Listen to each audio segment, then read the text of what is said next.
Good morning friends, કેમ છો તમે બધા? ફાઇન હશો, બરાબર ને? તો આજે આપણે ઇંગ્લિશ વિષય શીખવાના છીએ. ઇંગ્લિશ વિષયની અંદર આપણે ચોપડીની અંદર unit 1 get up and dance શીખી ગયા છે, બરાબર? તો આજે આપણે યુનિટ 1 એ આપણે સ્વાધ્યાય પોથીમાં જોવાના છે, બરાબર? તો સ્વાધ્યાય પોથીની અંદર એક્શન વર્ડ આપેલા છે. આપણે એક્શન વર્ડ શીખી ગયા હતા, તો અહીં અત્યારે વાંચી જાઉં છું, તમે ધ્યાન આપજો, બરાબર? તો પહેલું છે સીટ. સીટ એટલે બેસવું.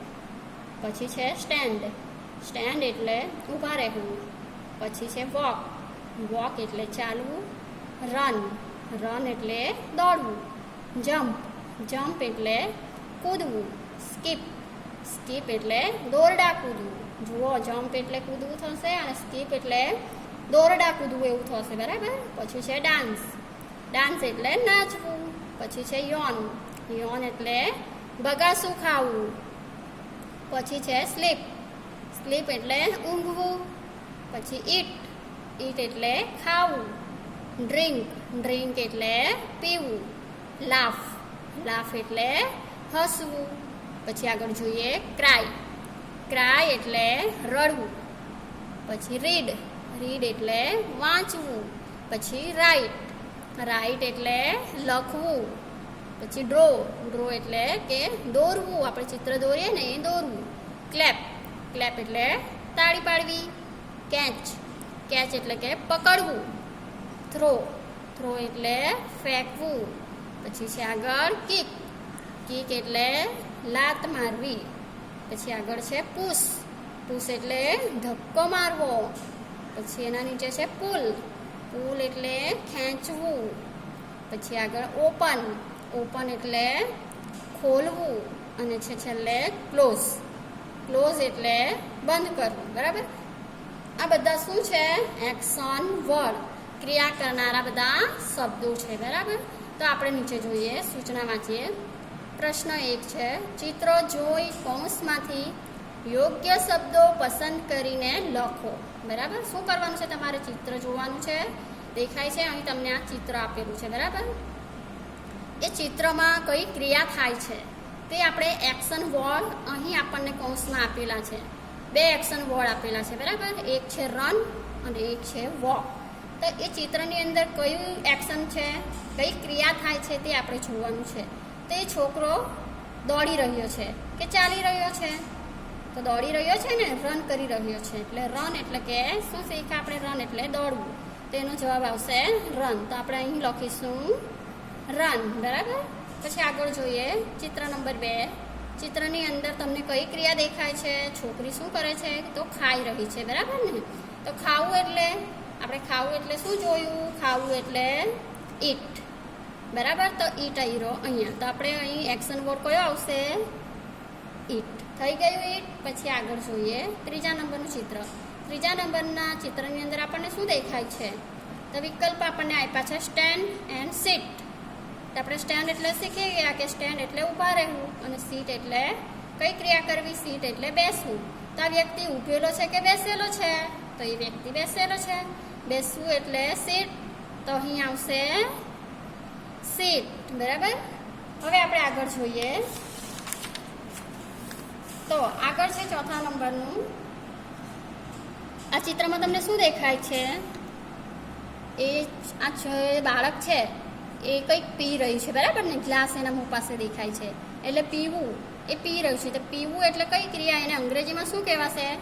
ઈટ કે ડ્રિંક? તો એને ડ્રિંક કહેવાશે. તો આપણે જવાબમાં લખી દઈશું ડ્રિંક, બરાબર? હવે આગળ છે, આગળનું ચિત્ર જુઓ. આ ચિત્રમાં તમને શું દેખાય છે? તો એના જવાબ પહેલાં વિકલ્પો જોઈ લે કે સ્કીપ અને જમ્પ. તો આપણને સ્કીપ એટલે ખબર હોવું જોઈએ કે સ્કીપ એટલે દોરડા કૂદવું અને જમ્પ એટલે કૂદવું, બરાબર ને? આપણે શીખી ગયા. તો અહીં દોરડા કૂદી રહ્યું છે નહીં ને, એ ફક્ત જમ્પ કરી રહ્યો છે. તો અહીં જવાબ આવશે જમ્પ. શું આવશે જવાબ? જમ્પ, બરાબર? આગળ જુઓ. આગળના ચિત્રમાં તમને શું દેખાય છે? તેના વિકલ્પો આપેલા છે રીડ એન્ડ રાઇટ. તો એ બાળક છે એ શું કરી રહ્યું છે? રીડ કરી રહ્યું છે. રીડ એટલે વાંચવું. તો એ વાંચી રહ્યું છે, બરાબર? તો વાંચવું અહીં જવાબ આવશે. કઈ એક્શન વર્ડ આવશે? રીડ. રીડ એટલે વાંચવું. હવે આગળ જોઈએ. હવે આ છોકરી ઊભેલી છે. કઈ ક્રિયા કરી રહી છે? તો ફક્ત ઊભી છે. તો ઊભા રહેવું એને શું કહેવાય? સ્ટેન્ડ કે સીટ કહેવાય? તો સ્ટેન્ડ કહેવાય ને. તો અહીં છે કઈ ક્રિયા આવશે? સ્ટેન્ડ. બરાબર. પછી આગળ જોઈએ. આગળના ચિત્રની અંદર એક બાળક બોલને લાત મારી રહ્યો છે. દેખાય છે તમને? તો લાત મારવી. તો લાત મારવીને અંગ્રેજીમાં શું કહેવાશે? કિક કહેવાશે ને. કિક. તો અહીં જવાબ આવશે કિક. બરાબર. હવે આગળ જુઓ. આગળના ચિત્રમાં તમને શું દેખાય છે? તો આગળના ચિત્રમાં એક બાળકી છે. શું કરી રહી છે? રડી રહી છે. દેખાય છે ને? રડી રહી છે. તો રડવું એટલે અંગ્રેજીમાં શું કહેવાશે? રડવું ને તો ક્રાય કહેવાય. બરાબર. આપણે શીખી ગયા. તો ક્રાય આઈ રો. તો અહીં જવાબમાં શું આવશે? ક્રાય. હવે આગળ જુઓ. આગળનું ચિત્ર. આગળના ચિત્રની અંદર એક છોકરી દોરડી કૂદી રહી છે. દોરડા કૂદે છે. દેખાય ને? તો આપણે શીખી ગયા કે દોરડા કૂદવું એટલે શું. તેના વિકલ્પો જોઈએ. Walk and skip. તો આપણને ખબર હોવું જોઈએ કે દોરડા કૂદવું એટલે એને શું કહેવાય? અંગ્રેજીમાં તો સ્કીપ કહેવાય. બરાબર. તો એનો જવાબ આવશે સ્કીપ. થઈ ગયું. હવે આગળ જોઈએ આપણે. આગળ 11 નંબરનું ચિત્ર જુઓ. 11મા નંબરના ચિત્રની અંદર એક બાળક ચાલી રહ્યો હોય એવું લાગે છે. બરાબર ને? તો એના વિકલ્પો આપણે જોઈએ. વોક કે જમ્પ. આપણને તો ચાલતો હોય એવું દેખાય છે ને. જમ્પ એટલે તો કૂદવું. કૂદતો દેખાય છે ના. તો ચાલવું એને શું કહેવાશે? વોક. તો એનો જવાબ આવશે વોક. બરાબર. હવે આગળનું ચિત્ર જોઈએ. ચિત્ર નંબર 12. એ ચિત્ર નંબર 12ની અંદર એક છોકરી દરવાજા પાસે ઊભેલી દેખાય છે. દરવાજો ખુલેલો છે. બરાબર ને? તો દરવાજો ખુલેલો હોય એને શું કહેવાય? હા, ઓપન કહેવાશે. શું કહેવાશે? ઓપન. એટલે અહીં જવાબ આવશે ઓપન. બરાબર. હવે ચિત્ર નંબર 13 જુઓ. તો 13મા ચિત્રની અંદર એક બાળક કંઈક લખી રહ્યો હોય એવું આપણને દેખાય છે. દેખાય છે ને? તો લખવું એટલે રાઈટ. બરાબર ને? લખવું એટલે રાઈટ થાય. તો અહીં વિકલ્પોમાં આપેલું છે રાઈટ અને રીડ. તો એ બાળક લખી રહ્યો છે કે રીડ કરી રહ્યો છે? એટલે કે વાંચી રહ્યો છે કે લખી રહ્યો છે? તો આપણને દેખાય છે કે એ બાળક લખી રહ્યો છે. તો એનો જવાબ આવશે રાઈટ. બરાબર. શું જવાબ આવશે? રાઈટ. હવે આગળનું ચિત્ર જોઈએ. આગળના ચિત્રની અંદર એક બાળક બોલને પકડી રહ્યો છે. પકડી રહ્યો છે ને? હવે પકડવું એટલે કેચ કરવું કે થ્રો? થ્રો એટલે ફેંકવું અને કેચ એટલે પકડવું. તો એનો જવાબ શું આવશે? કે એ પકડી રહ્યો દેખાય છે કે તમને ફેંકી રહ્યો દેખાય છે? તમને શું દેખાય છે? તો એ બોલ ફેંકી રહ્યો છે. શું કરી રહ્યો છે? એણે બોલ ફેંક્યો છે. જુઓ. તો ફેંકવું એટલે થ્રો. ફેંકવું એટલે થ્રો. બરાબર. તો એનો જવાબ આવશે થ્રો. હવે આગળનું ચિત્ર જુઓ. આગળના ચિત્રની અંદર એક લારી દેખાય છે. એમાં એક બાળકી ધક્કો મારી રહી છે. લારીને શું કરી રહી છે? ધક્કો મારી રહી છે. તો ધક્કો મારવું એટલે પુશ કે પુલ? તો ધક્કો મારવું એટલે થશે પુશ. તો આપણે અહીં લખી દઈશું પુશ. બરાબર. હવે જુઓ આગળનું ચિત્ર. 16 નંબરનું ચિત્ર.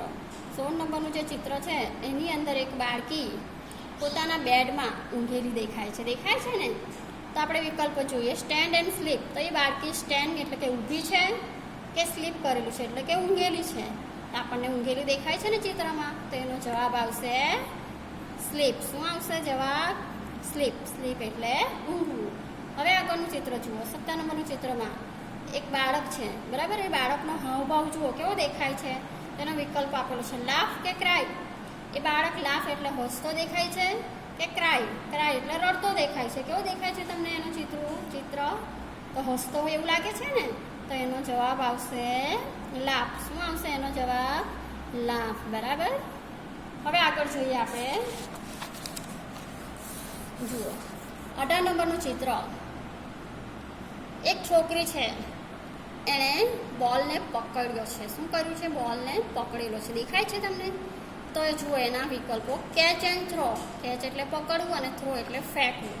તો એ બાળકીએ બોલને કેચ કર્યો છે ને? પકડ્યો છે. બરાબર. તો એનો જવાબ આવશે કેચ. શું આવશે જવાબ? કેચ. હવે આગળનું ચિત્ર જુઓ. 19 નંબરનું ચિત્ર. એક બાળક છે એ લારી છે એને ખેંચી રહ્યો છે. શું કરી રહ્યો છે? ખેંચી રહ્યો છે. તો અહીં વિકલ્પ આપણે જોઈએ પુશ. પુશ એટલે ધક્કો મારવો અને પુલ એટલે ખેંચવું. તો જવાબ શું આવશે કે પુલ. એ ખેંચી રહ્યો છે ને, પુલ કરી રહ્યો છે, તો જવાબ આવશે પુલ. બરાબર. હવે આગળ જોઈએ ચિત્ર નંબર 20. ચિત્ર નંબર 20 ની અંદર શું છે? બાળક છે અને એક ચોપડી ખોલીને બેઠેલો દેખાય છે ને?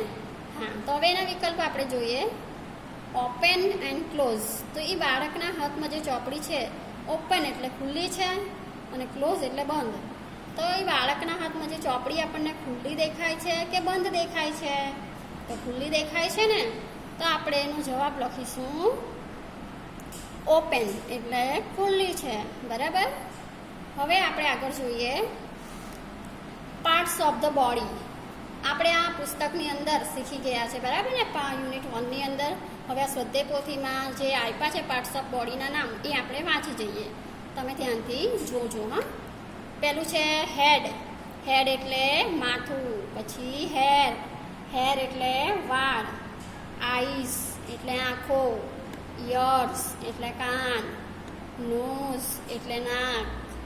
માઉથ એટલે મોઢું. લિપ્સ એટલે હોઠ. ટીથ એટલે દાંત. ટંગ એટલે જીભ. અને શોલ્ડર એટલે ખભો કહેવાશે. બરાબર. આગળ જુઓ નેક. નેક એટલે ડોક. પછી છે હેન્ડ. હેન્ડ એટલે હાથ. પછી 13મા નંબરમાં છે એલ્બો. એલ્બો એટલે શું કહેવાશે? કોણી. પછી આગળ જોઈએ ફિંગર્સ. ફિંગર્સ એટલે આંગળીઓ. પછી છે થમ. થમ એટલે ફક્ત ને ફક્ત અંગૂઠો થશે. બરાબર. અંગૂઠો. પછી છે નેલ. નેલ એટલે નખ. પછી આગળ જોઈએ લેગ. લેગ એટલે પગ થશે.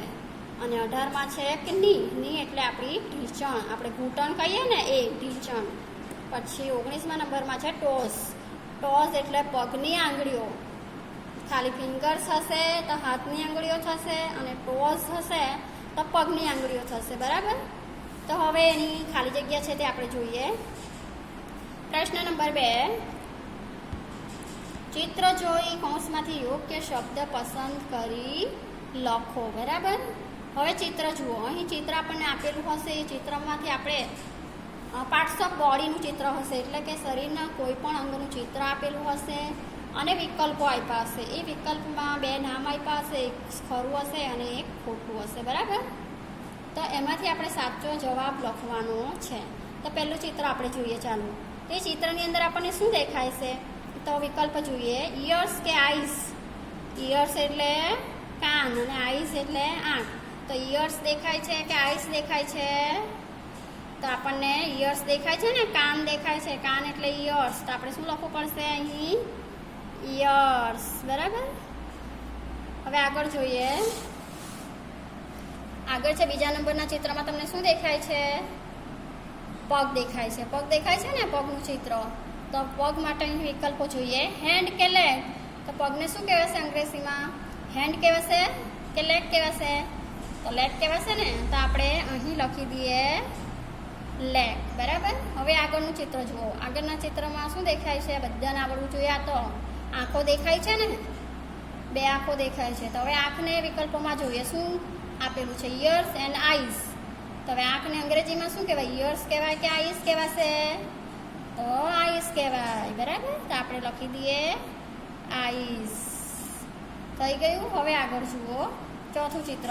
એની અંદર આપણને શું દેખાય છે? એક હાથ આપેલો છે. તો હાથને અંગ્રેજીમાં શું કહેવાય? આપણે વિકલ્પો જોઈએ. તો હેન્ડ કહેવાશે કે લેગ કહેવાશે?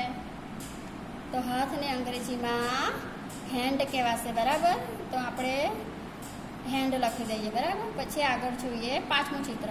5મું ચિત્રની અંદર પગ જ આપેલો છે, પણ જુઓ અહીં આપણને એક તીર બતાવેલું છે. અહીંયા આપણને ઘૂંટણનો ભાગ બતાવેલો છે. બરાબર ને? તો હવે જે ઘૂંટણ છે એને અંગ્રેજીમાં શું કહેવાશે? ની કહેવાશે કે એલ્બો કહેવાશે? તો એને ની કહેવાશે. તો આપણે લખી દઈએ કે ની. થઈ ગયું. હવે આગળ જોઈએ. આગળનું ચિત્રની અંદર તમને શું દેખાય છે? શરીરનો કયો અંગ દેખાય છે? તો આપણને વિકલ્પો આપ્યા છે તે પહેલાં જોઈએ નોઝ એન્ડ ટોઝ. નોઝ એટલે નાક થશે અને ટોઝ એટલે પગની આંગળીઓ થશે, બરાબર ને? તો અહીં પગની આંગળીઓ દેખાય છે આપણને? નથી દેખાતી. તો જવાબ આવશે નોઝ. નોઝ એટલે નાક. નાક આપણને દેખાય છે ને? તો અહીં જવાબમાં લખી દઈએ આપણે નોઝ, બરાબર. હવે આગળ જોઈએ 7મા નંબરનું ચિત્ર. 7મા નંબરના ચિત્રમાં શું દેખાય છે આપણને? હાથ દેખાય છે, બરાબર. હાથની આંગળીઓ દેખાય છે. હવે હાથની આંગળીઓ માટે આપણે અહીં પહેલાં તો વિકલ્પ જોઈ લઈએ કે ફિંગર્સ એન્ડ ટોસ. અહીં 2 આપેલું છે કે હાથની આંગળીઓ આપેલી છે અને ટોસ એટલે પગની આંગળીઓ. 2 જવાબ આપ્યા છે. આપણને અહીં કઈ આંગળીઓ દેખાય છે? હાથની આંગળી દેખાય છે કે પગની? તો આપણને તો પગની દેખાય છે. ના ને, આપણને શેની દેખાય છે? હાથની દેખાય છે. તો આપણે લખી દઈશું ફિંગર્સ. શું લખી દઈશું? ફિંગર્સ, બરાબર. હવે છેલ્લું જોઈએ 8મા નંબરનું ચિત્ર. એ 8મા નંબરની ચિત્રની અંદર આપણને ફક્ત એક અંગૂઠો દેખાય છે, બરાબર ને? તો અંગૂઠો એટલે આપણે અહીં જોઈએ વિકલ્પોમાં ફિંગર કે થંબ. તો આપણે શીખી ગયા આગળ પાર્ટ્સ ઓફ બોડીની અંદર કે ફિંગર એટલે આંગળીઓ અને થંબ એટલે અંગૂઠો, બરાબર. તો અંગૂઠો અહીં જવાબ આપશે, બરાબર. તો આપણે સ્વાધ્યાય પોથીમાં અહીં યુનિટ 1નું સ્વાધ્યાય પોથીમાં આટલું પૂર્ણ કરીએ છીએ અને ફરી પાછા બીજા પીરિયડમાં મળીશું.